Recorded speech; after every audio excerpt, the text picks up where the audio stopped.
बरणेश्वर महोत्सव एक कृषिभित्तिक महोत्सव। ये महोत्सव आज जिलार एमपी एमएलए समस्त सामिल होती चेयरमैन पंचायत समितिर समस्त कर्मकर्ता ए सामिल होती समस्ते आनंद उपभोग करने प्रस्तुत होती। विभिन्न कलाकार माने आज कला प्रदर्शन करेंगे। लोक मान भितर बहुत उत्साह अच्छी।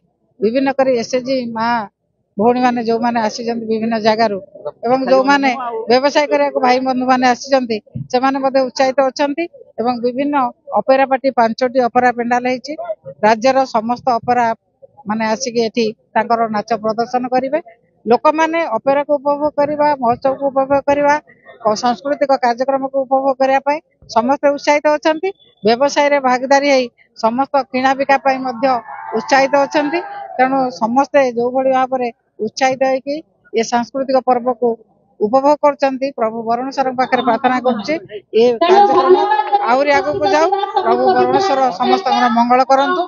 ये माने बरणेश्वर यात्रा आमर जो महोत्सव एवं बरणेश्वर मेला आगु को बढ़ी चलती बहुत प्रचार प्रसार होची तार काया विस्तार कर सारी आपणकर जहाँ अच्छी 5टी पेंडाल रे ओडिशार बड़ बड़ यात्रापाटी माने आसिक नाट्य प्रदर्शन करेंगे एवं विभिन्न जगार आप दुकान बजार देखिए जो दुकान बजार नथिला काया विस्तार कर चलती।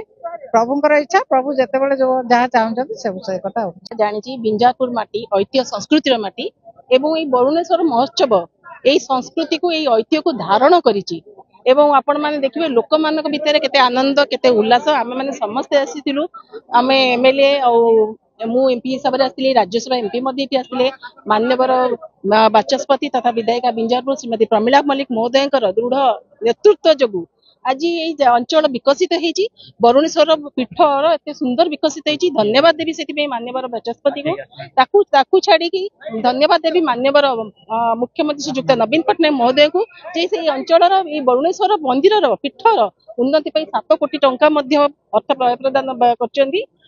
तेणु मु समस्त को धन्यवाद देवी जनसाधारण को धन्यवाद देवी आयोजक मान को धन्यवाद देवी एते सुंदर आयोजन करिसेंती। मु आशा करछि कामना करछि एई महोत्सव सफल हेउ एवं वर्ष वर्ष धरी एमती सफल हो निजर स्वतंत्र परिचय पूरा ओडिसा रे सृष्टि करू।